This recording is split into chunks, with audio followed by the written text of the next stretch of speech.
దేవుని పరిశుద్ధ నామమునకు మహిమ కలుగునుగాక. ఈ వర్తమానములు వినుచున్న శ్రోతలకు ప్రభువైన యేసుక్రీస్తు వారి పరిశుద్ధమైన నామములో శుభములు ఆశీర్వాదములు కలుగునుగాక. ఈరోజు సాయంత్రకాలపు ఆశీర్వాద ప్రార్థనకు మిమ్మల్ని ప్రేమతో ఆహ్వానిస్తూ ఉన్నాము. ఈరోజు పాఠ్యభాగము ఫలించుట. ఒక విశ్వాసి ఫలించాలంటే ఏమి చేయాలి? కీర్తనలో 1వ అధ్యాయము 3వ వచనము. అతడు నీటి కాలువల వారను నాటబడినదై ఆకువాడక తన కాలమందు ఫలమిచ్చు చెట్టు వలె ఉండును. అతడు చేయనిదంతయు సఫలమగును. ఆమేన్. ఈ ఆశీర్వాదములు దేవుని బిడ్డలు పొందుకోవాలంటే చేయవలసిన 2 పనులు దేవుని వాక్యములో మనము చూడగలం. మొదటి పని ఈ కీర్తనలో 1వ అధ్యాయము 2వ వచనంలో ఉన్న భాగం. యెహోవా ధర్మశాస్త్రమందు ఆనందించుచు దివారాత్రము దాన్ని ధ్యానించువాడు ధన్యుడు. ఒక విశ్వాసి ఫలమును పొందుకోవాలంటే లేదా ఫలించాలంటే ఆ విశ్వాసి దివారాత్రములు దేవుని వాక్యాన్ని ధ్యానించాలి.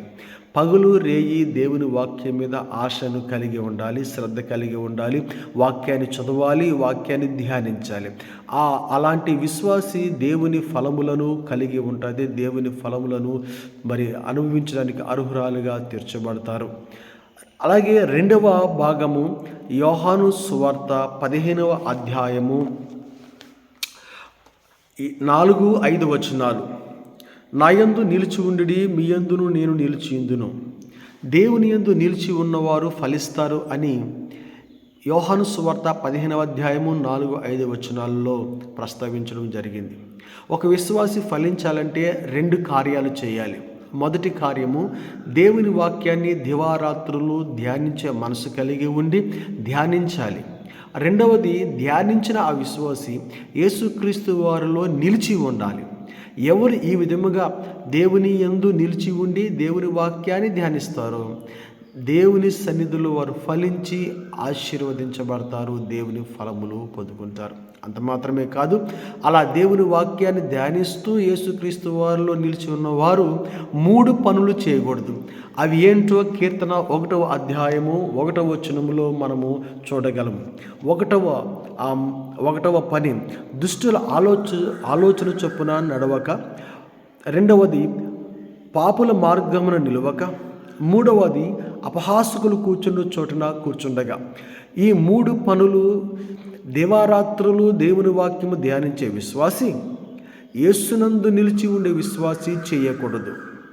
ఈ విధముగా దుష్టుల ఆలోచన చొప్పున నడవక, పాపుల మార్గమును నిలవక, అపహాసకులు కూర్చుండక విశ్వాసి దేవుని వాక్యమును దివారాత్రులు ధ్యానించుచు యేసునందు నిలిచి ఉన్నట్లయితే వారు ఫలిస్తారు, బహుగా ఫలిస్తారు.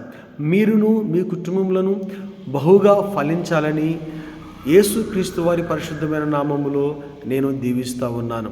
పరిశుద్ధాత్మ దేవుడు అలాగ ఫలభరితమైన జీవితంలోనికి మిమ్ములను మీ కుటుంబములను నడిపించునుగాక. ఆమేన్. ప్రార్థన చేద్దాం. దయగల తండ్రి, కృపా కనికరం గల మా ప్రభువా యేసయ్య, మీకు స్తోత్రాలు. ఈరోజు ఉదయం నుంచి సాయంత్రం వరకు మమ్మల్ని కాపాడారు ప్రభు. మా పనుల్లో ప్రయాణముల్లో తోడుగా ఉన్నందుకు వందనాలు. ఈ రాత్రంతయు మీ రెక్కల కింద భద్రపరిచి మంచి నిద్ర, ఆరోగ్యము, సమాధానము, నెమ్మది మాకు అనుగ్రహించండి. మమ్మలను ఫలభరితమైన జీవితంలోనికి నడిపించండి. యేసయ్య నామంలో ప్రార్థిస్తున్నాము తండ్రి. ఆమేన్.